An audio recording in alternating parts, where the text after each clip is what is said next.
In your hand, Donald Trump. Lord, I think to tomorrow. Oh, the live is on. Good morning, guys. Good morning, everyone. Good morning. Good morning. It is Friday. Wow. It is Friday, guys. Good morning to everybody. It is that time again in the morning when we gather here. When we gather here to hear he, as we read the good old Bible and try to understand what it has to say for our lives, if anything, and what it said about the lives of the people who lived back in the days when these stories were written. And today is no different, guys. Today we are going to continue the reading of First Samuel's.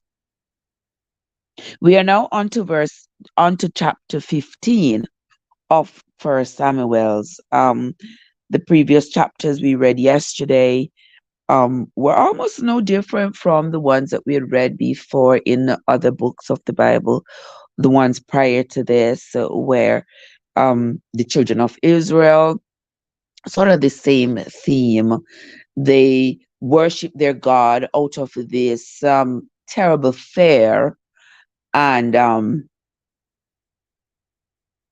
they worship out of fear. But when, as humans, they err, they can expect the harshest punishments, which they do get, and not until they have returned, they have made sacrifices and returned to their God, to worship Him again, that these curses are lifted. And we have seen this perpetual cycle. I worship you, I err, you punish me severely, I start worshiping you again, you give me a win, I err, I'm punished. It is that perpetual cycle that has continued, and the bloodletting, the bloodshedding just continues over and over and over again. Now, in the last chapter we read where Saul and Jonathan, his son, have gone up to fight against the Philistines. We saw where Jonathan had gone up on his own, just him and a manservant had gone up against the Philistines and single handedly took out 20 men, 20 armed men all by themselves. We saw where Jonathan had eaten the honey, even though his father Saul had instructed everybody, all the Israelites, not to eat anything on that particular day of battle, because for some reason he believed that if they ate on that day, they might end up losing the fight. But Jonathan did not hear a word of what his father had said, because he had gone off with the manservant to go test, so to speak, to test out the strength of the Philistines. And so he didn't hear what his father had instructed. And so when he got back and he saw the honey, he ate from the honey. And when everybody said, hey, hey, hey, hold up there, Jonathan. Oh, what is this? Are you getting preferential treatment? Are you allowed to eat when nobody else is allowed to eat? He told them, listen, you all eat. Eat as much as you can. There's no way you're going to go up to a fight on a hungry belly. Or you're going to win a fight on a hungry belly. Eat all you can. And the people started a great slaughter. Lots of animals were roasted and eaten of the people. So That was one aspect of the story there. Today we are going to continue the reading of the book. But before we do that, guys, if you are new here, I want to say a very, very, very special welcome to you. Thank you so much for coming. And to all my returning travelers, I want to say thank you for your continued support.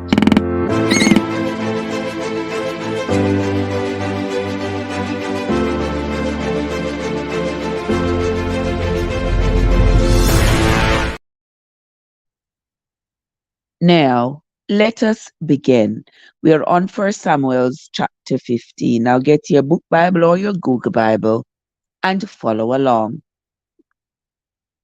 Samuel also said unto Saul, the Lord sent me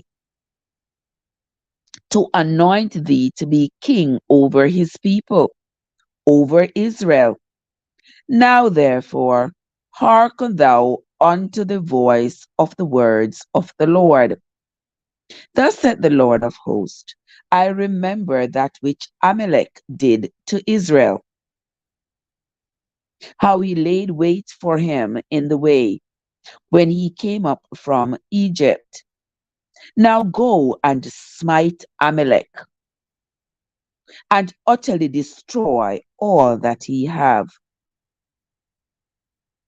Now, here is Samuel, the representative of the Lord, who is leading the people, has been leading the people since he was a child. And here he is telling Saul that the Lord had told him that he should appoint Saul king over the people. And now he's saying to Saul, the Lord has told me that Amalek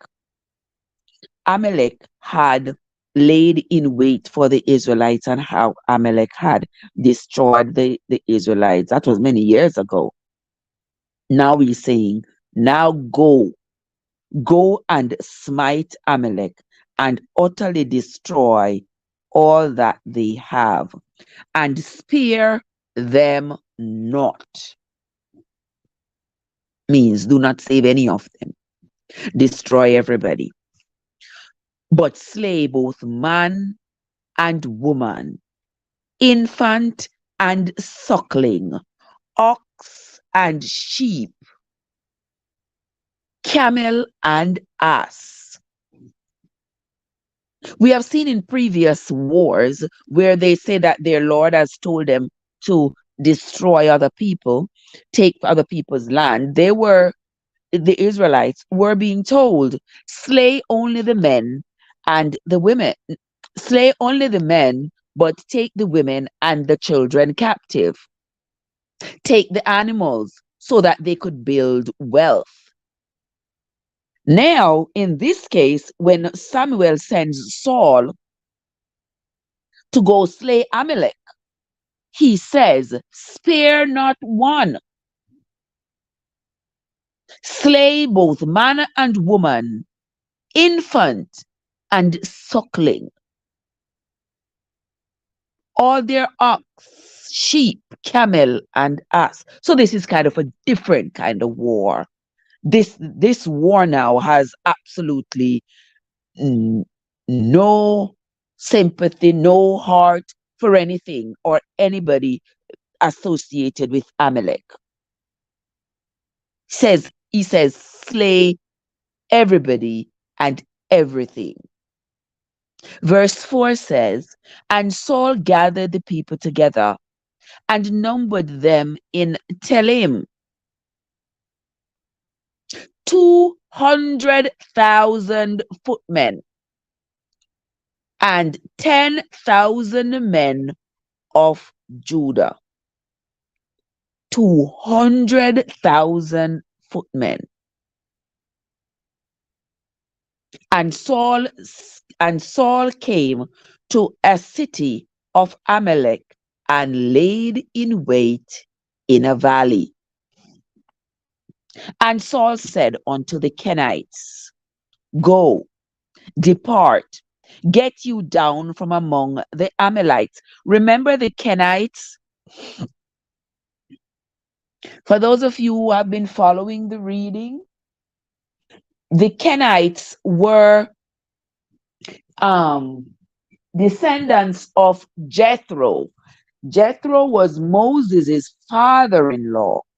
And remember, when they were getting the lands across the River Jordan in Jericho, and all the fighting was going on, um, Jethro, that was Moses' father-in-law, he had gone up into the hills and had established himself up there.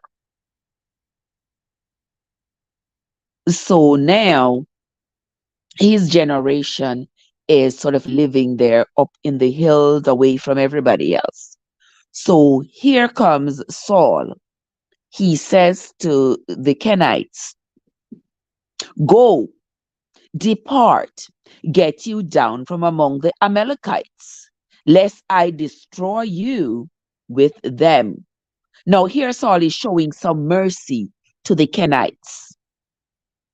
He's telling them to get out from up there, because he's going to wage war against the Amalekites, and he does not want to harm the Kenites. For he showed kindness to all the children of Israel when they came up out of Egypt. So the Kenites departed from among the Amalekites. Verse 7. And Saul smote the Amalekites from Havilah until thou comest to Shur, that is over against Egypt.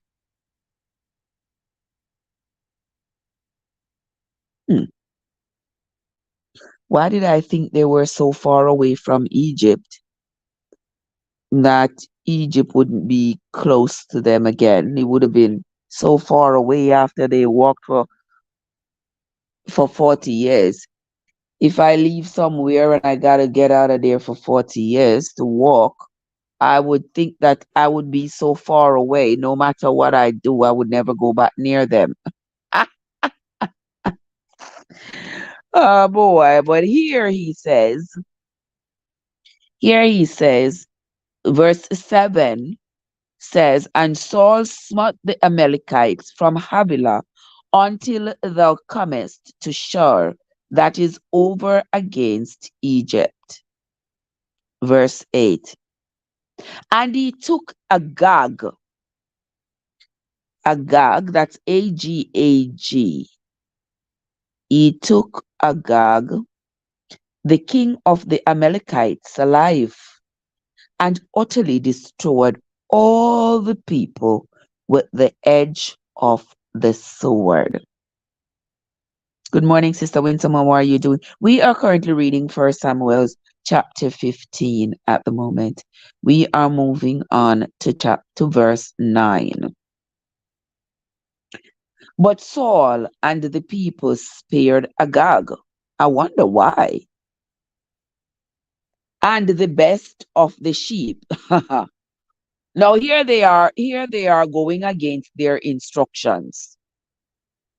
They were told to slay every man, every woman, every child, every animal that belonged to the Amalekites. But here now, they have taken Agag the king. They have taken him hostage. And Saul and the people spared Agag, and the best of the sheep, and the oxen, and of the fatlings, and the lambs, and all that was good, and would not utterly destroy them, but everything that was vile and refused, that they destroyed utterly. Do you see how them disobedient again? They were told to destroy everything, but here they see spoils and they're going to take the spoils unto themselves and not destroy it as they were told. Then came the word of the Lord unto Samuel, saying, It repenteth me that I have set up Saul to be king. Okay, so Samuel now is angry. So now he hates the fact that he has made Saul king. For he is turned back from following me, and hath not followed my commandments. And it grieved Samuel, and he cried out unto the Lord all night. You see why Samuel is grieved? Samuel is grieved because Saul has been disobedient to him. He told Saul what to do when he went up against the Amalekites. He said, spare no one, spare no animal. But here now, Saul went with these, him and his footmen, 200,000 footmen, and his 10,000 men of Judah. And they went to attack the Amalekites, and Saul could not keep that promise to slaughter everything and everyone. So they took the king and they took the animals as wealth. Now let us continue. Verse 10. Then came the word of the Lord unto Samuel, saying, It repented me that I have set up Saul to be king. So that's the Lord. The Lord is angry with Samuel as is angry with Saul as well, but he's talking to Samuel about it. For he is turned back from following me, and hath not performed my commandments. And it grieved Samuel, and he cried unto the Lord all night. And when Samuel rose early to meet Saul in the morning, it was told to Samuel, saying, Saul came to Carmel, and behold, he set him up a place, and is gone about, and passed on, and gone down to Gilgal. And Samuel came to Saul, and Saul said unto him, Blessed be thou of the Lord. I have performed the commandment of the Lord. And Samuel said, What do you mean then, that bleating of the sheep in my ears, and the lowing of the oxen which I hear? And Saul said, They have brought them from the Amalekites, for the people spared the best of the sheep and of the oxen to sacrifice unto the Lord thy God, and the rest we have utterly destroyed. Here is Saul admitting to Samuel what he had done. After the Lord told Samuel, listen, me vex, me cross, me miserable, I'm angry with Saul. I'm sorry that I made him king. Sorry I told you to appoint him king. Because look, you sent him down there to go destroy the Amalekites in revenge for what they had done to the children of Israel when they had come out of Egypt. And now, and now, he gone down there and he don't follow the rules. I am mad. So Samuel cries to God and he cries all night. And then he gets up and he goes down to go see Saul himself, to go talk to Saul. Say, what is this you have done, man? So he goes down to go talk to Saul. And when he goes to talk to Saul, he hear excuse me, he hears sheep bleating in the background. He hears the cows mooing in the background. He said to Saul, Saul, oh, what is me here, man? Are animals that me hear, a sheep that me hear bleating, a cows that me hear mooing. And Saul say, you know something, Samuel. Yes, yes, when we went down there to slay the Amalekites, we kind of took the best of their sheep and we kind of took the best of their oxen, knowing fully well that he was told not to spare anything. Verse 13 says, And Samuel came to Saul, and Saul said unto him, Blessed be thou of the Lord. I have performed the commandment of the Lord. No, you did not. You didn't do everything they said you should do. And Samuel said, What do you mean then with this bleating of the sheep that I hear? and the lowing of the cows that I hear. And Saul said, they have brought them from the Amalekites, for the people spare the best of the sheep and of the oxen to sacrifice unto the Lord thy God, and the rest we have utterly destroyed. Or you go and sacrifice something to the Lord that the Lord already told you you were supposed to destroy. What kind of sacrifice is that going to be? Verse 16. Then Samuel said unto Saul, stay, and I will tell thee what the Lord hath said to me this night. And he said unto him, say on, like, go on, tell me. Verse 17. And Samuel said, when thou wast little in thine own sight, wast thou not made the head of the tribes of Israel? And the Lord anointed thee king over Israel. Verse 18. And the Lord sent thee on a journey and said, go and utterly destroy the sinners, the Amalekites, and fight against them until they be consumed. Wherefore then didst thou not obey the voice of the Lord, but didst fly upon the spoil, and didst evil in the sight of the Lord? And Saul said unto Samuel, yes, I have obeyed the voice of the Lord, and have gone the way which the Lord sent me. And I have brought Agag, the king of Amalek, and have utterly destroyed the Amalekites. No, you did not, Saul, because you did not follow the instructions. That's what's up. Nat said this is way too early for me. Nat said this is way too early for me. Oh, I'm sorry, my love. I'm sorry. You know, I'm an early riser, so this is my kind of time. Verse 21. But the people took up the spoils, sheep and oxen, the chief of the things which should have been utterly destroyed, to sacrifice unto the Lord thy God in Gilgal.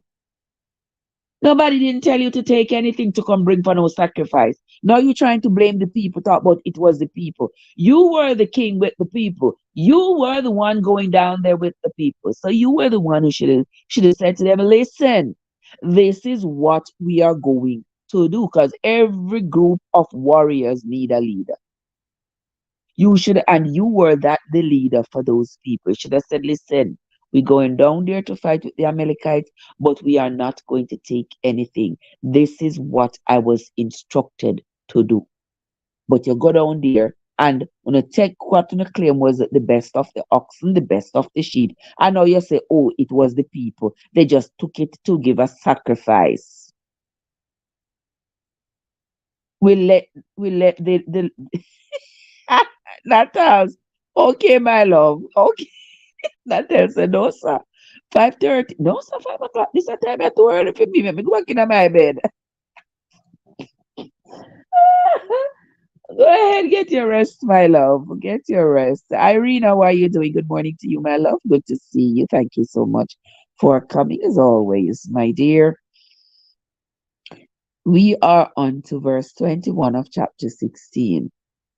And Samuel said, hath the Lord as great delight in burning offerings and sacrifices as in obeying the voice of the Lord? So here Samuel is saying to Saul, so tell me something now.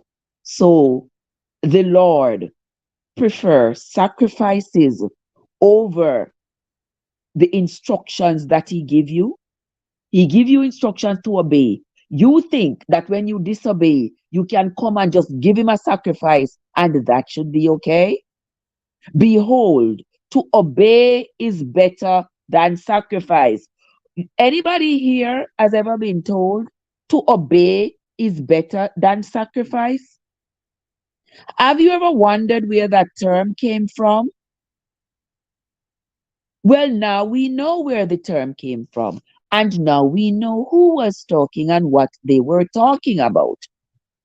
But we don't give sacrifices. We were never we were never brought up in a culture where we had to sacrifice anything for any offenses that we have committed against God. So here,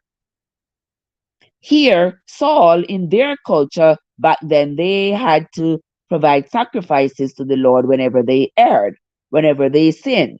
They had to give sacrifices. And that is what this is talking about. It is better. It is better to obey than sacrifice. To obey is better than sacrifice, and to hearken than the fat of rams. So this is what it's talking about. So when anybody tell about to obey is better than sacrifice, in this day and age, there might be the sacrifice might be a whooping to say that would I would interpret it in today's culture. To obey is better than sacrifice. To say, it's better to obey than to get the punishment that comes with it.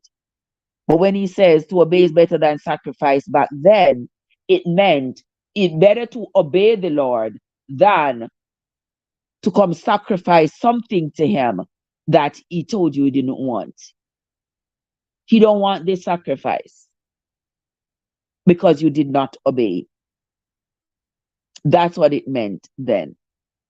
Verse 23 said, for rebellion is as the sin of witchcraft. So the slave masters them used to use a verse here on us and tell us that we cannot rebel. We cannot rebel because the Lord has put them to rule over us. And if the Lord was in our favor, he put us to rule over them. Hmm. The rebellion is as the sin of witchcraft,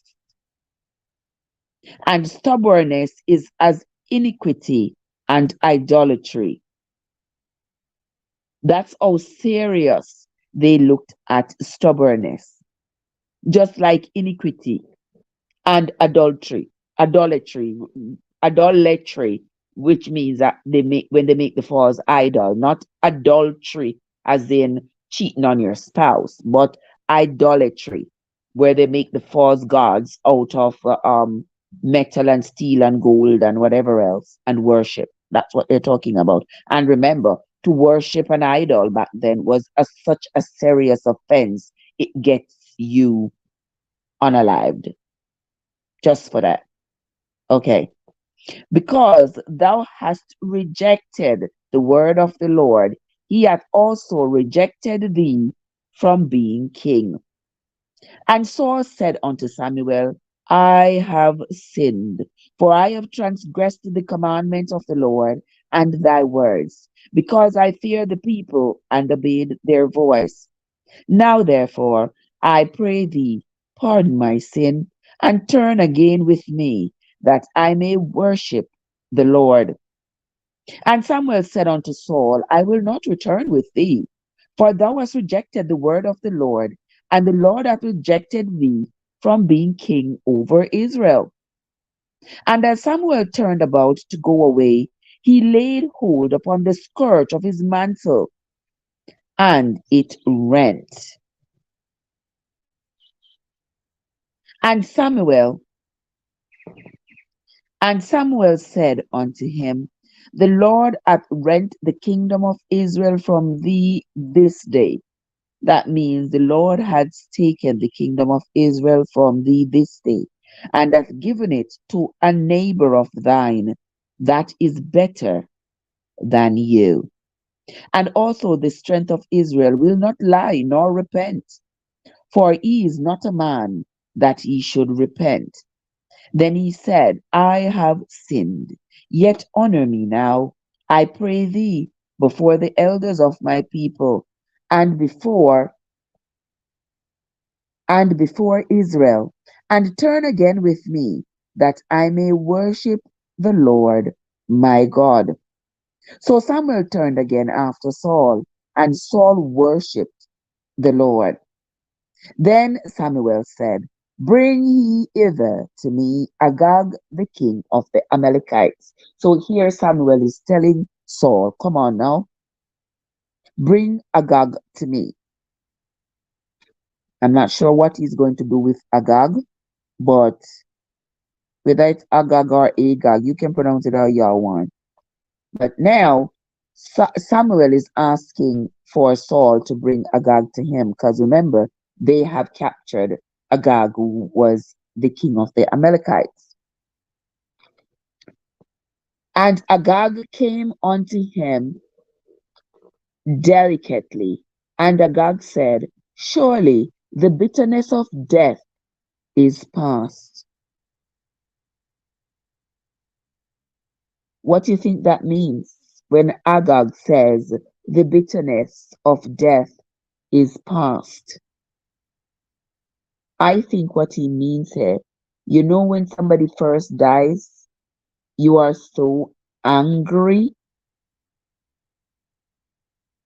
After a time, though, after you have grieved, you are not as angry as you were when it initially happened.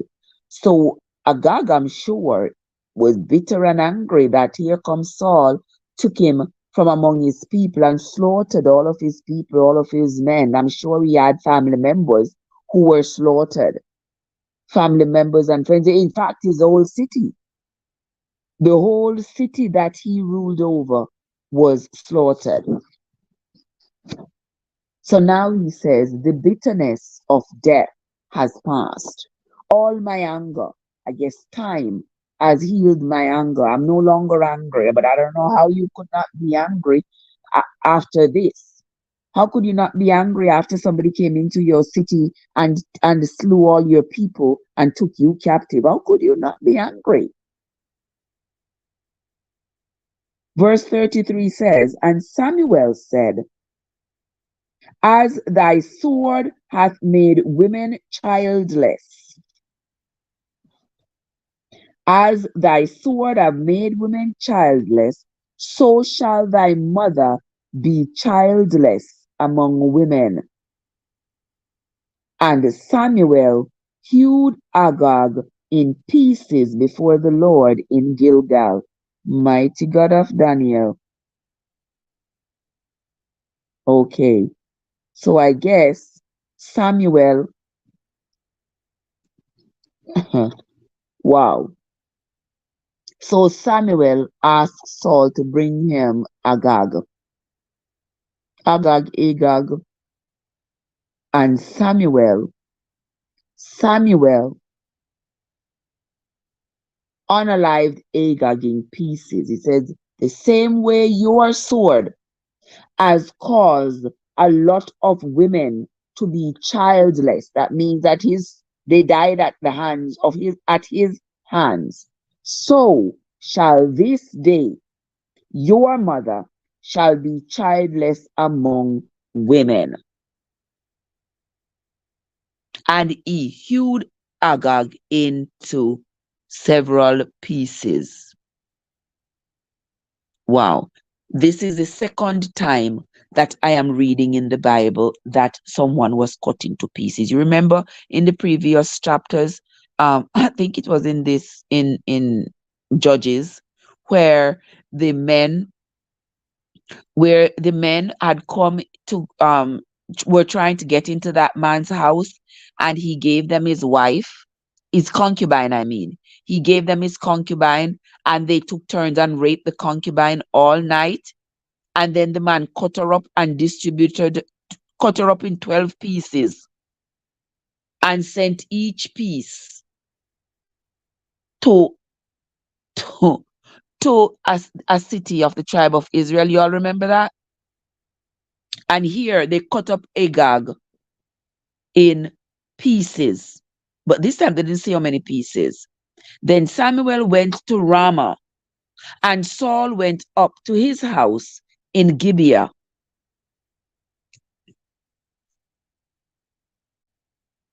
Verse 35, and this is the last verse of chapter 15. And Samuel came no more to see Saul until the day of his death. Nevertheless, Samuel mourned for Saul, and the Lord repented that he had made Saul king over Israel. So Samuel was so mad. Samuel had to take things in his own hands. So he slew Agag himself. And then he went back to where he was from. He went to Ramah. And Saul went up to his house to Gibeah. And Samuel never spoke to Saul again until the day he died. Wow. Verse Now we are moving on to chapter 16. And I have to pause to tell you all welcome. Thank you all so much for coming in. I hope you all are enjoying the reading as much as I am enjoying bringing it to you. We are no theologians over here, but what we are trying to do is to read the Bible on our own and understand it from a layman's point of view, knowing fully well that the Bible is so influential in every aspect of our lives. And with that knowledge, we think it is imperative that we know what is in the Bible, what was being said, who said it, to whom it was being said, what context it was being said in, so that we do not confuse what was in the Bible and said to the children of Israel or the people of that day with our modern liberty. All right, let us move on to chapter 16. And the Lord, excuse me. And the Lord said unto Samuel, How long wilt thou mourn for Saul, seeing I have rejected him from reigning over Israel? Fill thy horn with oil, and go. I will send thee to Jesse the Bethlehemite, for I have provided me a king among his sons. And Samuel said, How can I go? If Saul hear it, he will kill me. And the Lord said, Take a heifer with thee, and say, I am come to sacrifice to the Lord. Even the Lord is is directing Samuel how to scam, how to trick somebody. Now Samuel is afraid of Saul. Samuel is worried that Saul might kill him because he has told Saul he can no longer be king because the Lord is angry. And Saul isn't taking it well, and Samuel knows it. So he's afraid that Samuel might kill him instead. So the Lord tells him to, when he's going to see Jesse in Bethlehem, to take a heifer and pretend he's going to make a sacrifice with the heifer. Verse 3 says, And call Jesse to the sacrifice, and I will show thee what thou shalt do. And thou shalt anoint unto me him whom I name unto thee. So Samuel should anoint Jesse. And Samuel did that which the Lord spoke, and came to Bethlehem. And the elders of the town trembled as at his coming, and said, Comest thou peaceably? And that means they are trembling because they know that Samuel has been sending out his people to fight. And when they fight, it was such a great slaughter that these people in Bethlehem are afraid. They see Samuel coming. They don't know what he's up to. So they ask, Samuel, do you come in peace? Is it peace that you come in, or are we at war? Should we get our swords, or should we prepare to die? What's going on here? And he said, Peaceably, I am come to sacrifice unto the Lord. Sanctify yourself and come with me to the sacrifice. And he sanctified Jesse and his sons and called them to the sacrifice. And it came to pass when they were come that he looked on Eliab and said, Surely the Lord's anointed is before him. But the Lord said unto Samuel, Look not on his countenance or on the height of his stature, because I have refused him. So the Lord has refused Eliab, Eliab. The Lord has refused him. So he says to Samuel, don't look at his face.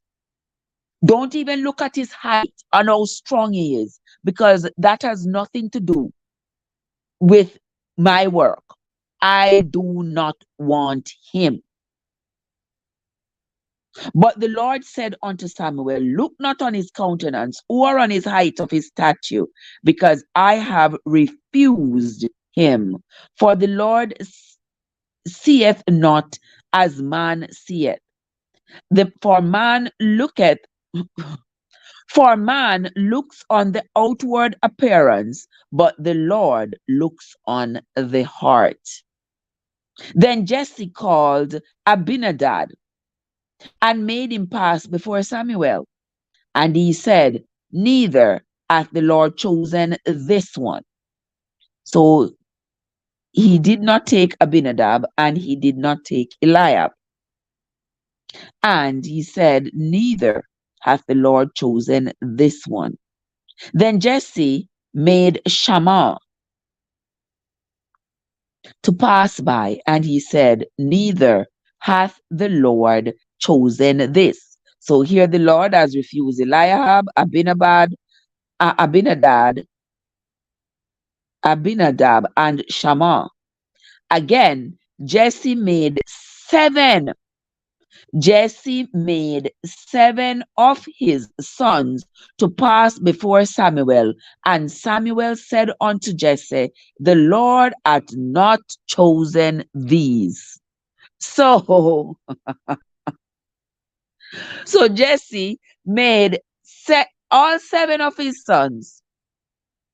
He brought all seven of his sons to Samuel to be chosen. And Samuel said, no.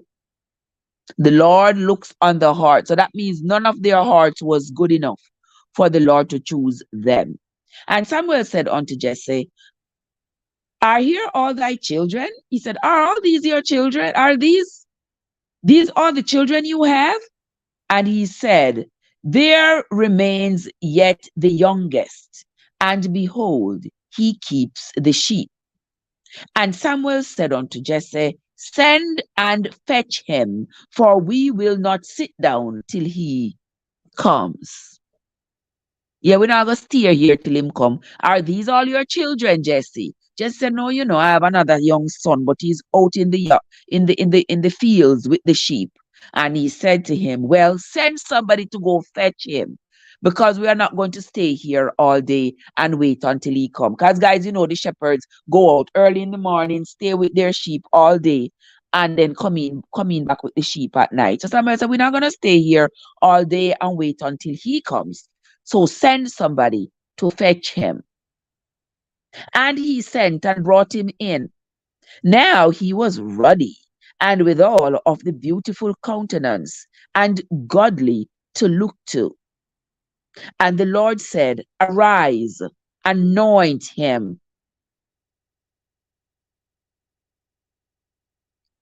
Why does it sound like David? For this is he. Jappy, what's up? How are you doing, my love? Good morning. Good morning to you, my love. Thank you so much for stopping by. I sincerely appreciate you, my darling. Verse 13. And Samuel took the horn of oil and anointed him in the midst of his brethren. And the Spirit of the Lord came upon David from that day forward. So Samuel rose up and went to Ramah.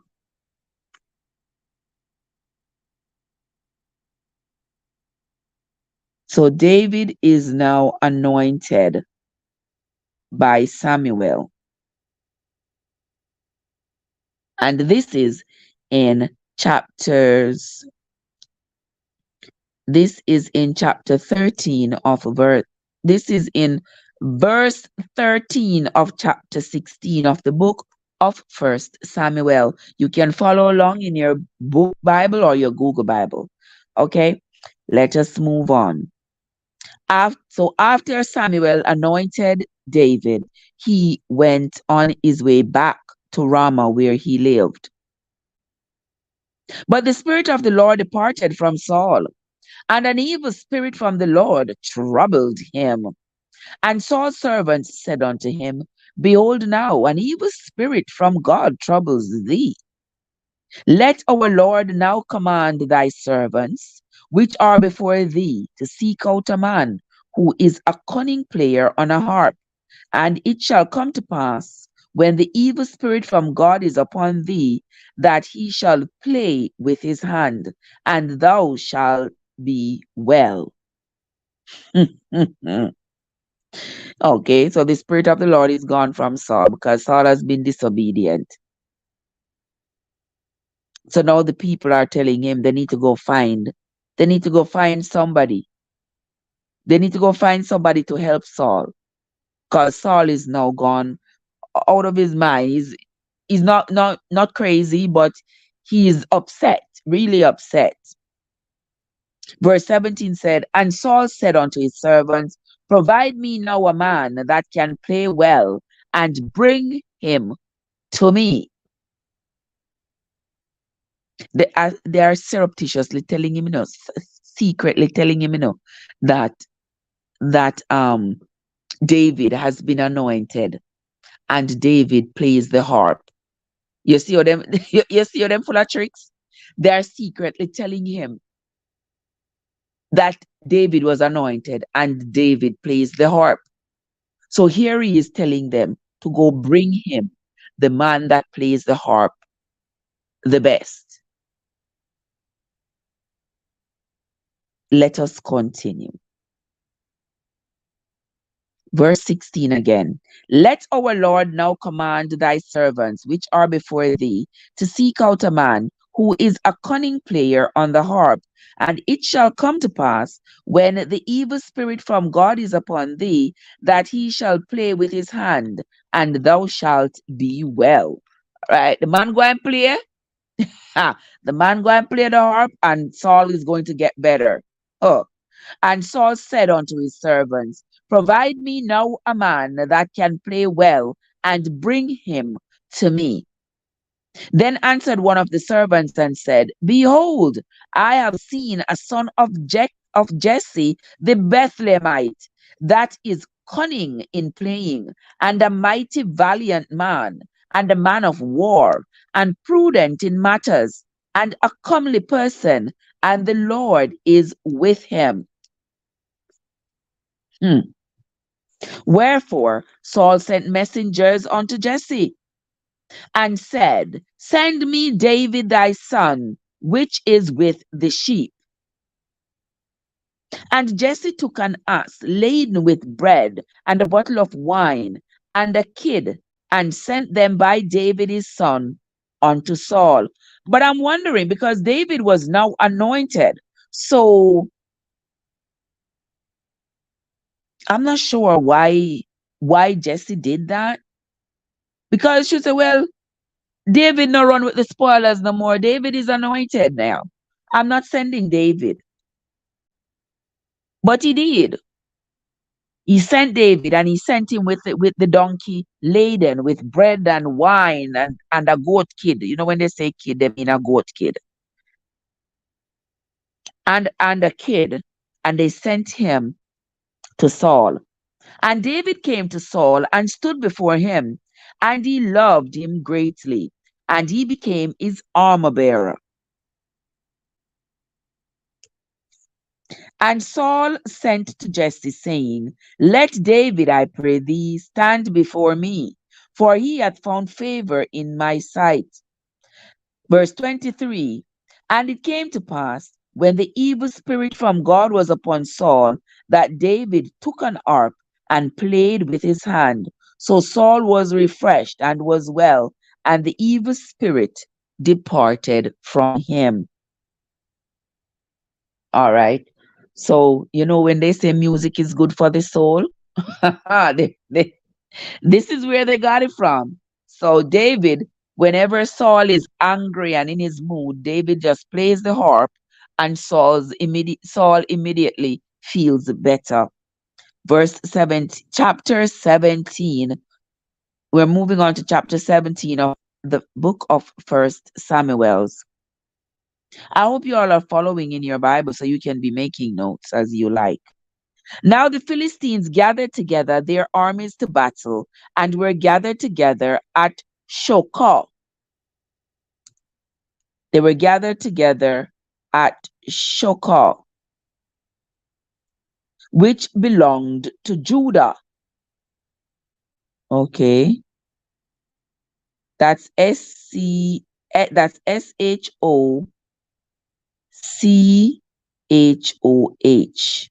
Shokah, and that place belonged to Judah, and pitched between Shokah and Azekah in Ephes Damim.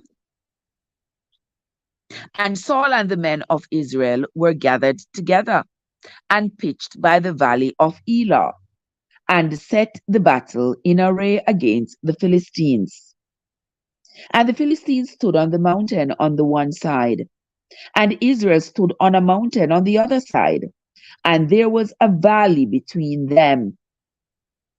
And there went out a champion out of the camp of the Philistines, whose name was Goliath. You all remember the story? Excuse me.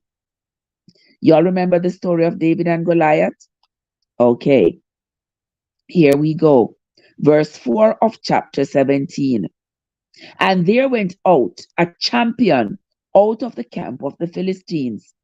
His name was Goliath of Gath, whose height was 6 cubits and a span. A very tall man, a very big man. And he had an helmet of brass upon his head, and he was armed with a coat of mail. And the weight of the coat was 500 shekels of brass. Wow, he was well armored. And he had greaves of brass upon his legs, and a target of brass between his shoulders. And the staff of his spear was like a weaver's beam, and his spear's head weighed 600 shekels of iron. And one bearing a shield went before him.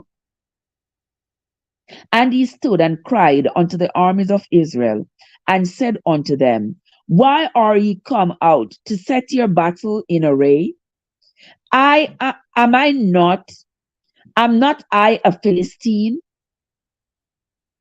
And ye servants of Saul, choose you a man, a man for you, and let him come down to me.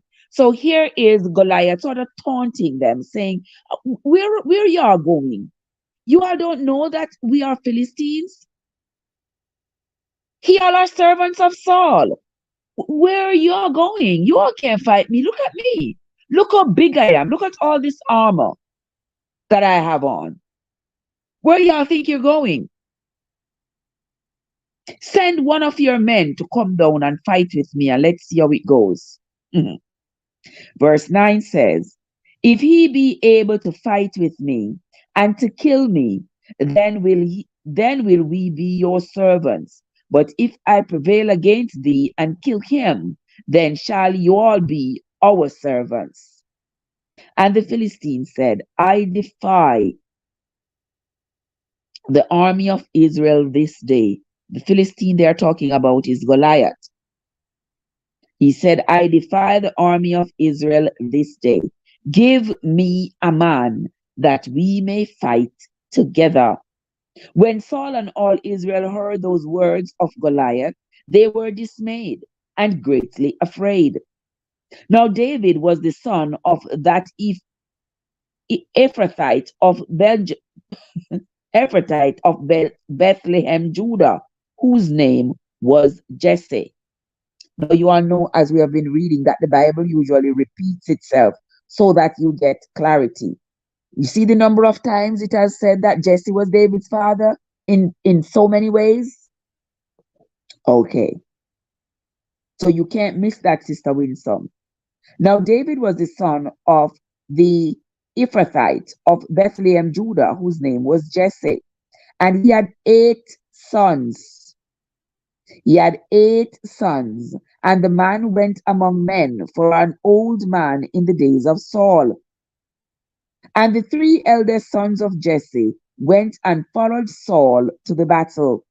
And the names of his three sons that went to the battle with Saul were Eliab the firstborn, Abinadab, and the third Shammah. So the three sons that the Lord had rejected because he said they're despite the look of their faces and how tall they were in stature, their their hearts were not clean. So he did not choose them to get the anointing from Samuel like David had gotten. And David was the youngest, and the three oldest followed Saul. But David went and returned from Saul to feed his father's sheep at Bethlehem. And the Philistines drew near morning and evening and presented himself 40 days. So, for 40 days, every morning and evening, Goliath taunted. Goliath taunted the Israelites.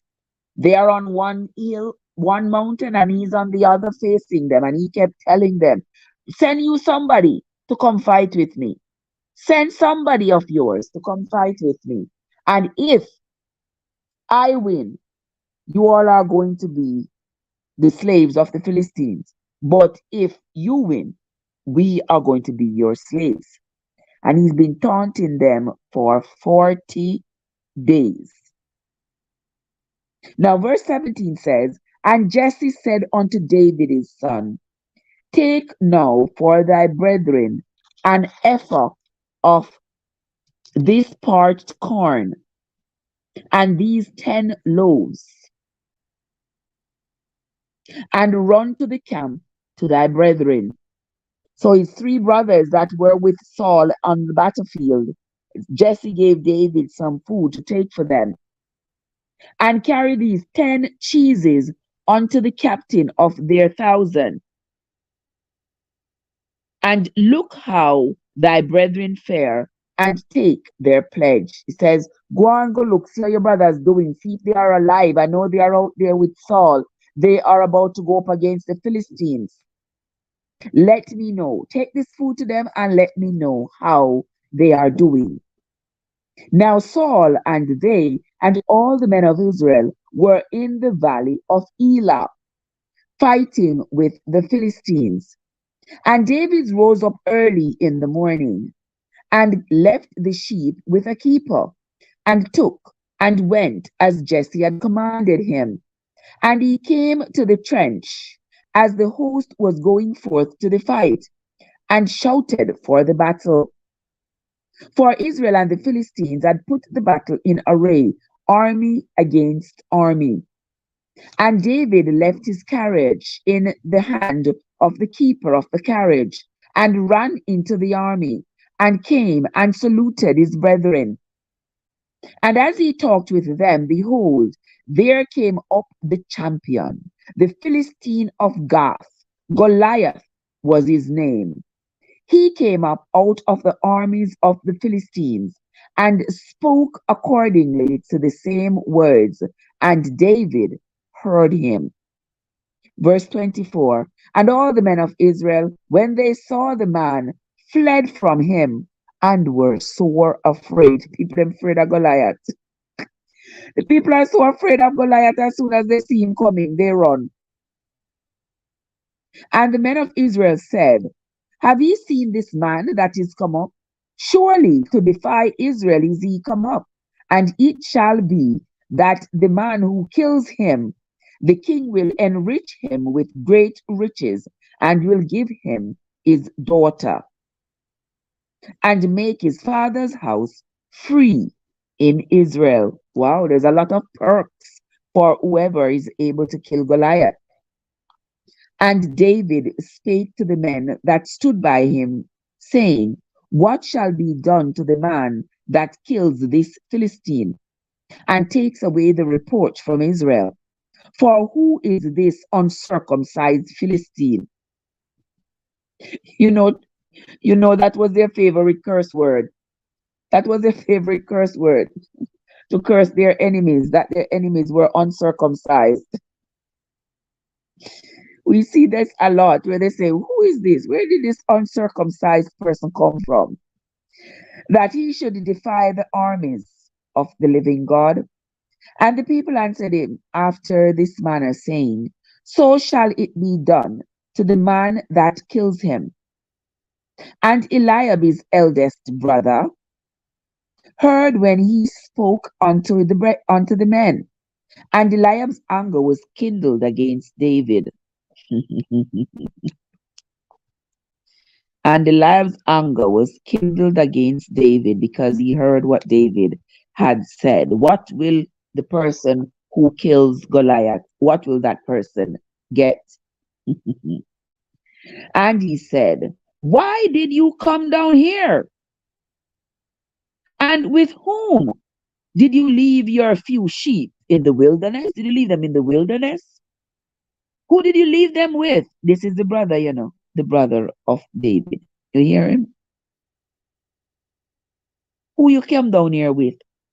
Why you come down here in the first place? And who did you leave your two little maga sheep them with?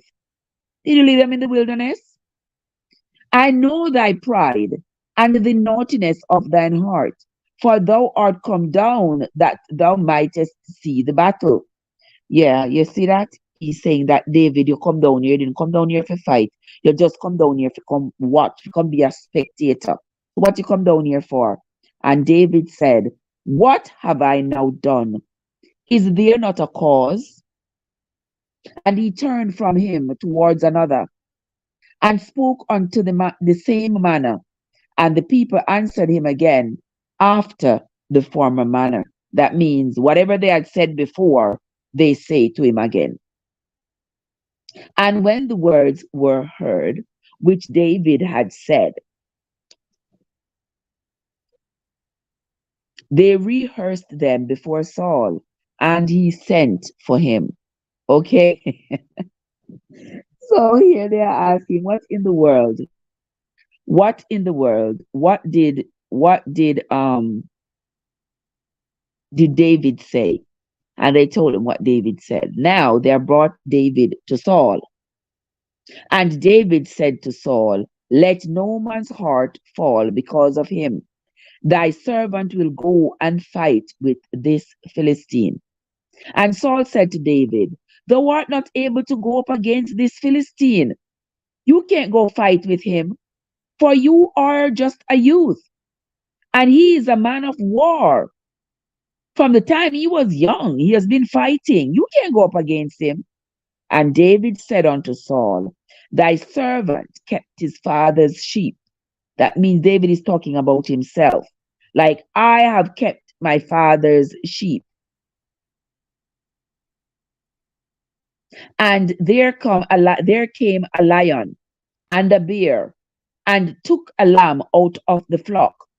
And I went out after him and smote him and delivered it out of his mouth.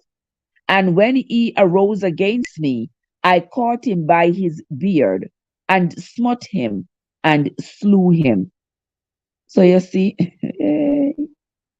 it was Goliath who killed a lion. Now David is admitting that he too had killed a lion with his bare hands. And what kind of lion those was in those days? That almost some little lion will come in like one little baby puss. Thy servant slew both the lion and the bear, and this uncircumcised Philistine shall be as one of them, seeing he hath defied the armies of the living God. David said, moreover, the Lord that delivered me out of the paw of the lion and out of the paw of the bear, he will deliver me out of the hand of this Philistine. And Saul said unto David, go, and the Lord be with thee. And Saul armed David with his armor, and he put an helmet of brass upon his head. Also he armed him with a coat of mail. And David girded his sword upon his armor, and he essayed to go, and he had not proved it. And David said unto Saul, I cannot go with these, for I have not proved them. And David put them off him. So Saul has given David all of these armors, all of these armors to put on, armors like he believed, like what Goliath was wearing. But David said, you know what? Me now wear them things here now because I haven't tested them to see if they work. So I'm not going to wear them to go to fight with this man. So David took them off. And he took his staff in his hand and chose him 5 smooth stones out of the brook and put them in a shepherd's bag which he had, even in a scrip. And his sling was in his hand. And he drew near to the Philistine. And the Philistine came on and drew near unto David. And the man that bare the shield went before him. And when the Philistine looked about and saw David, he disdained him. That means he hated him. He looked at him like, how would him I send this a little boy ago? Where am I send this and this a little boy them have to send come to fight with me? How dare them? For he was but a youth and ruddy and of a fair countenance. And the Philistine said unto David, am I a dog that thou comest to me with staves? And the Philistine cursed David by his gods. And the Philistine said to David, come to me, and I will give thy flesh unto the fowls of the air and to the beasts of the fields. Then said David to the Philistine, thou comest to me with a sword, and with a spear, and with a shield, but I come to thee in the name of the Lord of hosts, the God of the armies of Israel, whom thou hast defied. This day will the Lord deliver thee into mine hand, and I will smite thee, and take thine head from thee, and I will give the carcass of the host of the Philistines this day unto the fowls of the air, and to the wild beasts of the earth, that all the earth may know that there is a God in Israel. And all this assembled shall know that the Lord saveth not with sword and spear, for the battle is the Lord's, and he will give you into our hands. And it came to pass, when the Philistine arose and came and drew near to David, that David hasted and ran towards the army to meet the Philistine. And David put his hand in his bag and took out a stone and slung it and smote the Philistine in his forehead, that the stone sunk into his forehead, and he fell upon his face to the earth. Verse 50. So David prevailed over the Philistine with a sling and with a stone, and smote the Philistine and slew him, but there was no sword in the hand of David. So oftentimes, the enemy comes to you all prepared with all this fancy weaponry, but can still get slain with your little makeshift weaponry or with your bare hands. It all depends. Just like Jonathan had said, it's not the number of people that comes up against you. It is not their weaponry that they have that make them win the battle. It is who is on your side that makes you win the battle. Let us continue. Verse 52. And the men of Israel and of Judah arose and shouted and pursued the Philistines until thou come to the valley and to the gates of Ekron. And the wounded of the Philistines fell down by the way to Sharaim, even unto Gath and unto Ekron.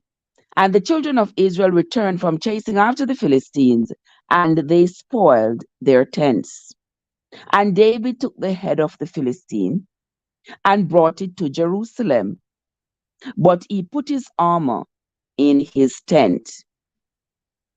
Okay, so David took off Goliath's head and brought it with him to Jerusalem. And when Saul saw David go forth against the Philistine, he said unto Abner, the captain of the host, Abner, whose son is this youth?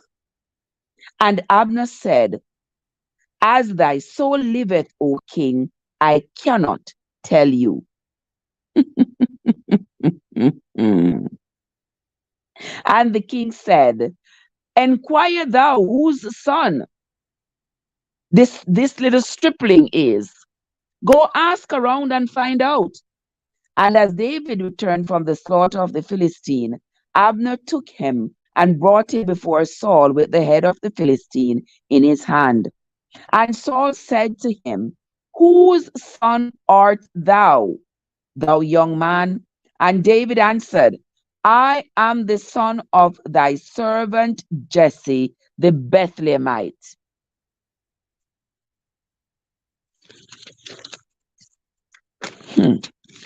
Chapter 18. Let's move on. Welcome, guys. Thank you all so much for coming. Thank you all so much for listening. I hope you all are following the reading.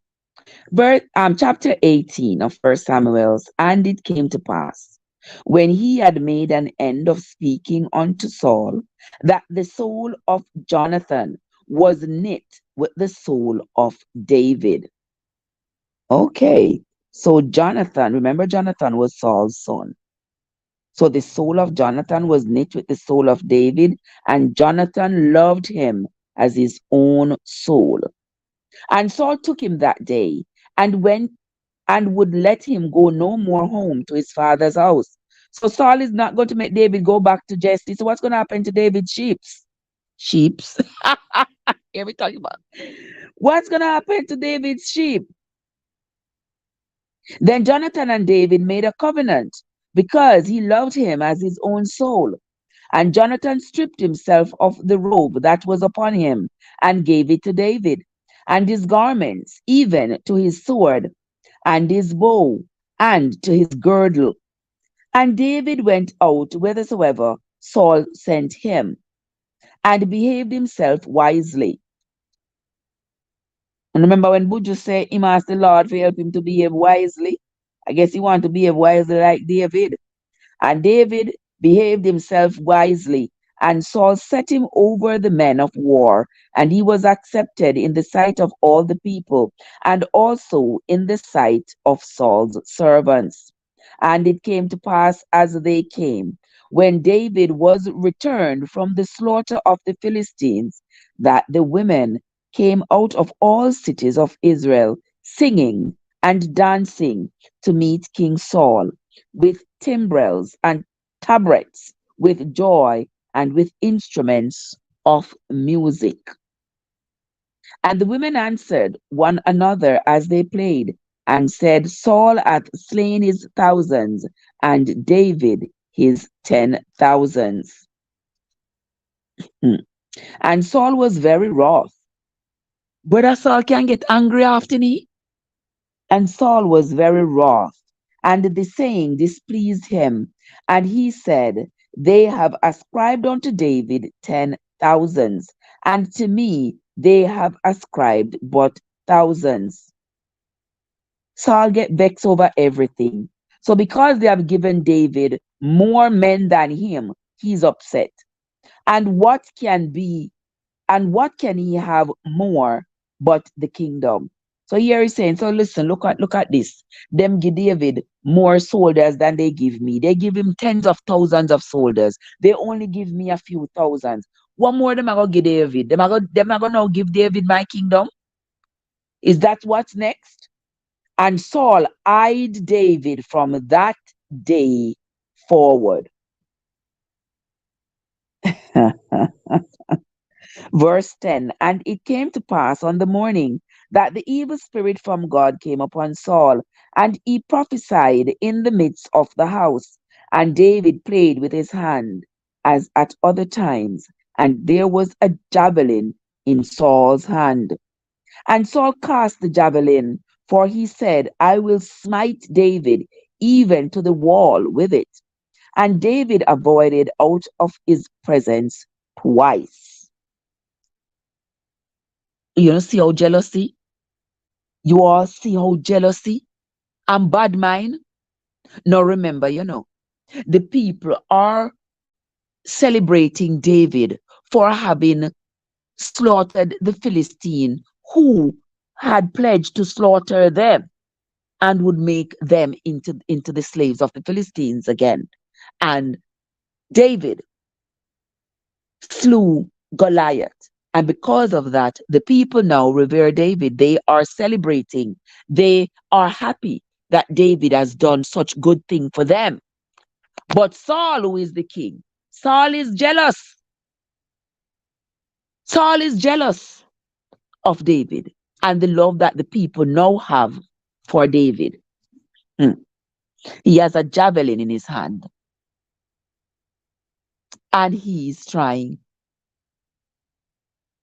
threw the javelin at David twice, trying to impale him.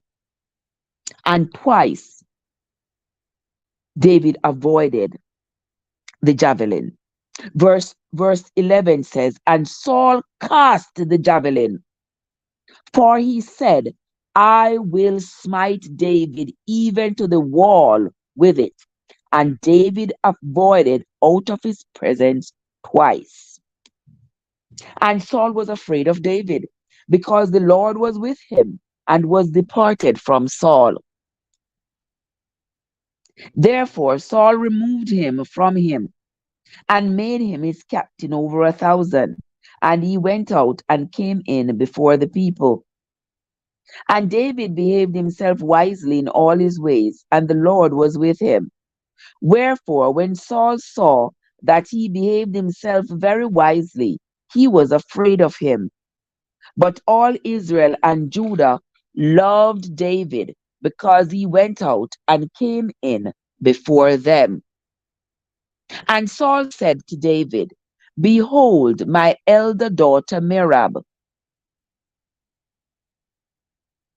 her will I give, her will I give thee to wife. Okay, so Saul is giving David his older daughter, because he has two daughters. He's giving David his older daughter for a wife. Only be thou valiant for me and fight the Lord's battle. For Saul said, let not mine hand be upon him, but let the hand of the Philistines be upon him. And David said unto Saul, who am I? And what is my life, or my father's family in Israel, that I should be son-in-law to the king? But it came to pass at the time when Merab, Saul's daughter, should have been given to David, that she was given unto Adriel the Meholathite to wife. And Michal, Saul's daughter, loved David. And they told Saul, and the thing pleased him. So his other daughter, Michal, loved David. So he was happy about that, because now that Merab, the first daughter have to be married, the older daughter have to be married before the younger daughter can. So Merab was given to Adriel. And now Michal loves David. So let's see if David is going to be is going to be lucky enough to get Michal for his wife. And Saul said, I will give her to him, that she may be a snare to him. Ha ha! And that the hand of the Philistines may be against him. Wherefore Saul said to David, thou shalt this day be my son-in-law in the one of the twain.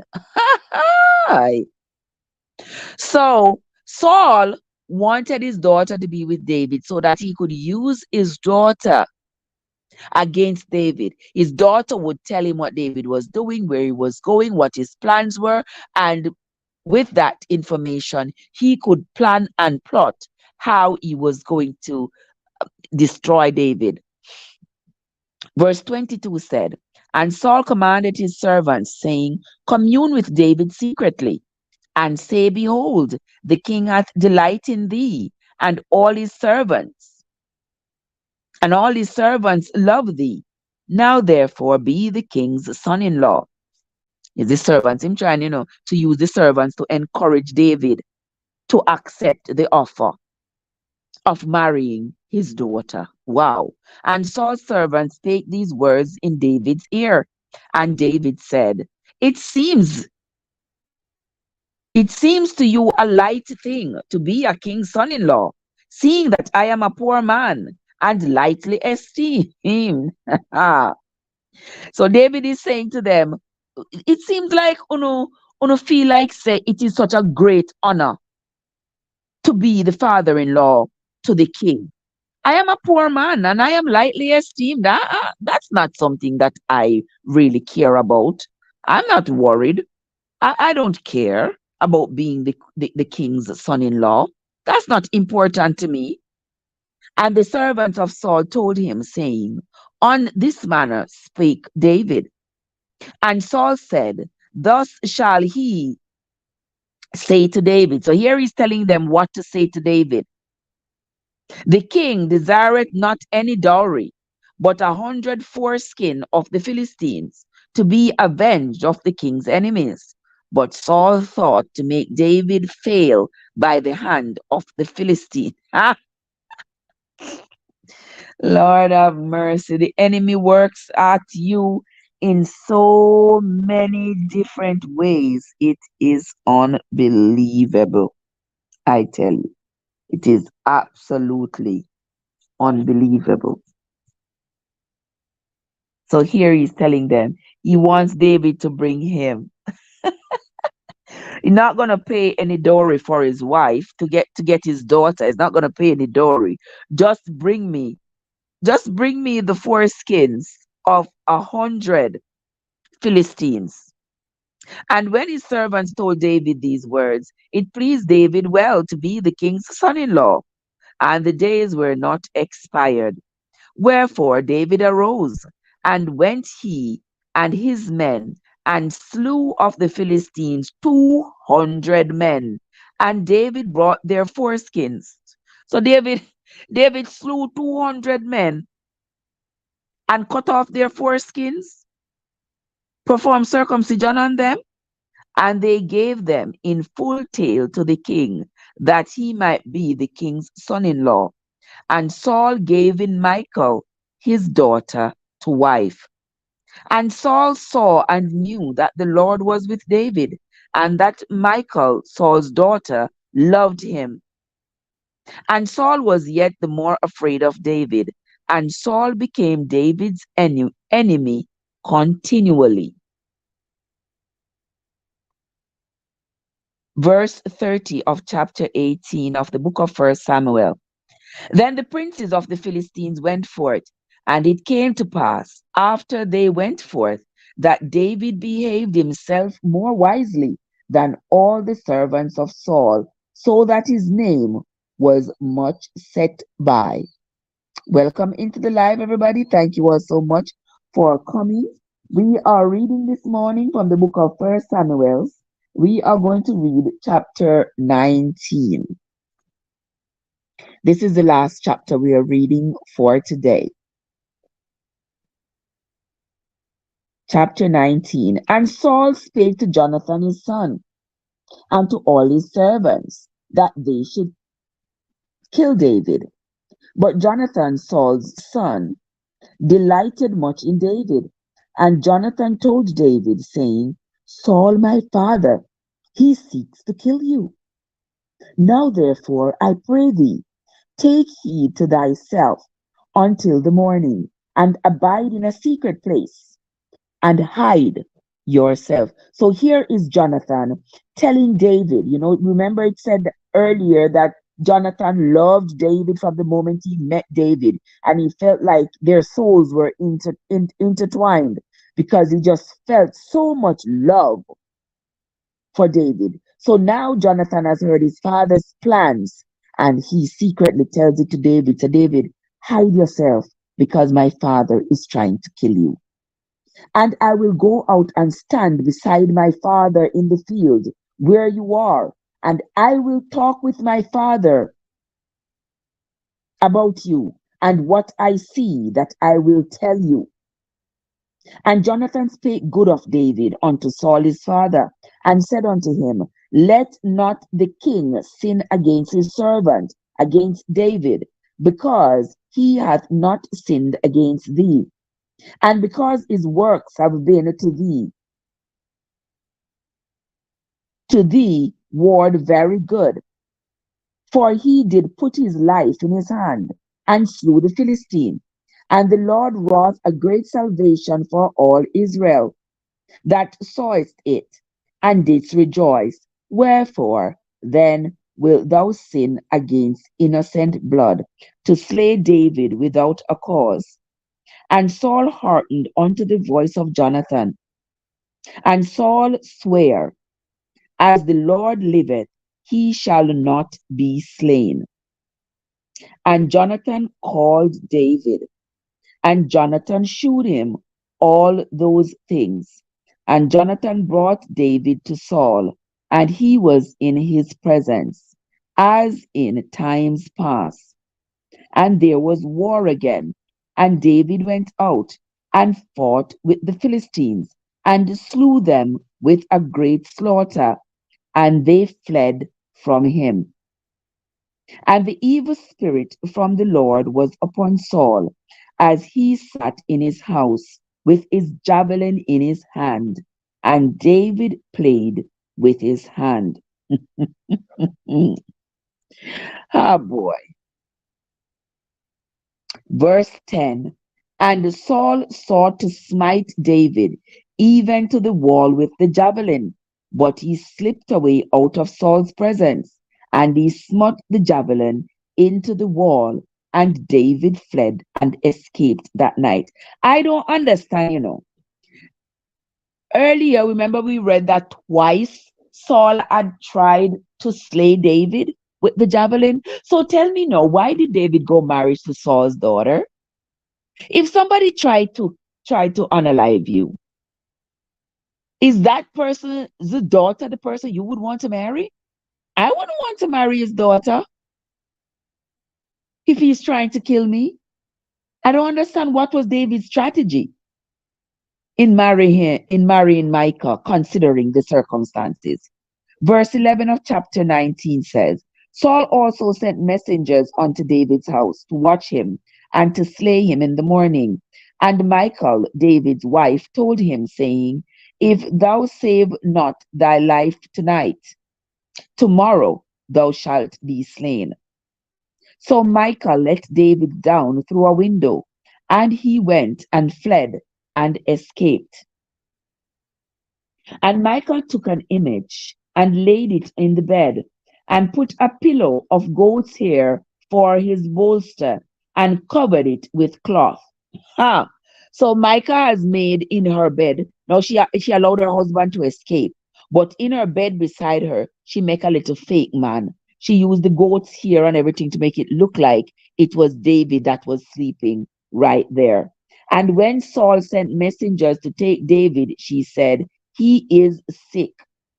And Saul sent the messengers again to see David, saying, Bring him up out of his bed, that I may slay him.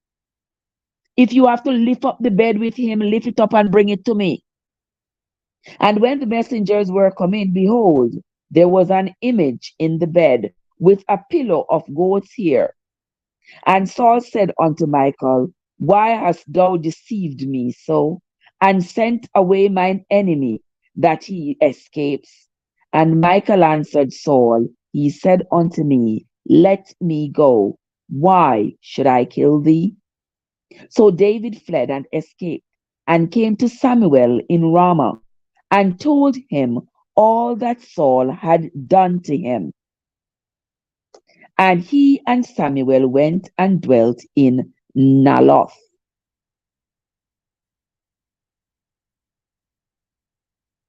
And it was told Saul, saying, Behold, David is at Naloth in Ramah. And Saul sent messengers to take David. And when they saw the company of the prophets prophesying, and Samuel standing as appointed over them, the Spirit of God was upon the messengers of Saul, and they also prophesied. And when it was told Saul, he sent other messengers, and they prophesied as well. And Saul sent messengers again the third time, and they prophesied also. Then went he also to Ramah. So Saul is now going up to Ramah himself. He has sent servants three times, and he has gotten the same story. So now he is going up there himself, and came to the great well that is in Seshu. And he asked and said, Where are Samuel and David? And one said, Behold, they be at Naloth in Ramah. And he went there to Naloth in Ramah, and the Spirit of God was upon him also. And he went on and prophesied until he came to Naloth in Ramah. Verse 24, and this is the last verse of today's reading of chapter 19. And he stripped off his clothes also, and prophesied before Samuel in like manner, and lay down naked all that day and all that night. Wherefore they say, Is Saul also among the prophets? That's the best Saul could do. That's the best he could do. Take off his clothes and tarry with no clothes on. Can one man be so desperate to take the life of another? Can one man be so desperate to take the life of another? Well, we see here that Saul was that man.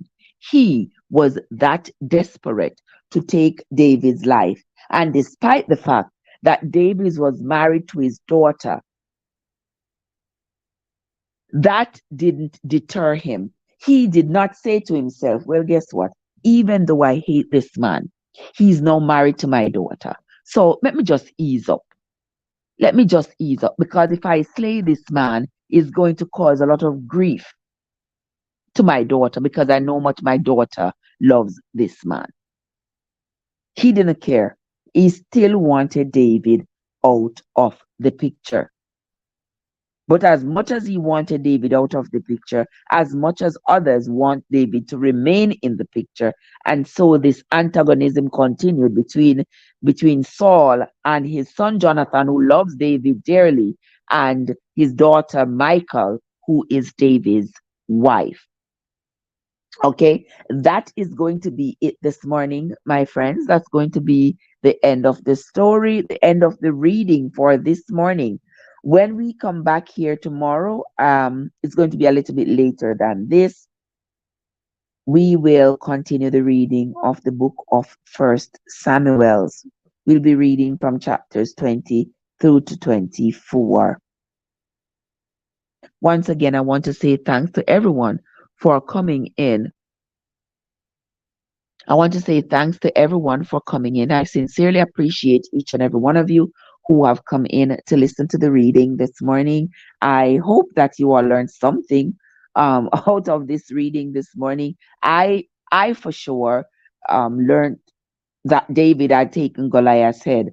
Did you all know that before? I don't remember that part of the story. I always know that David was a shepherd boy. David was a shepherd boy, he killed Goliath. Shouted for joy, little David, play on your harp. I don't know if you all know that song, but I knew that he slew Goliath, but I did not know that he also took off Goliath's head and brought it with him. Wow, that's some serious stuff there. But that's what happened according to the good book. David slew Goliath with a pebble and took off his head. All right. That is going to be the end of the reading for me for this morning, my friends. Go on now and have yourselves a great day. Until the next time, this is Trev from Trevessence, where your journey matters. Have yourselves a great day, everybody. Sister Winsome, thank you so much for coming, and Japi and Natals and everybody else who was in the chat, and all the silent listeners. I want to say thank you for coming in and listening as well.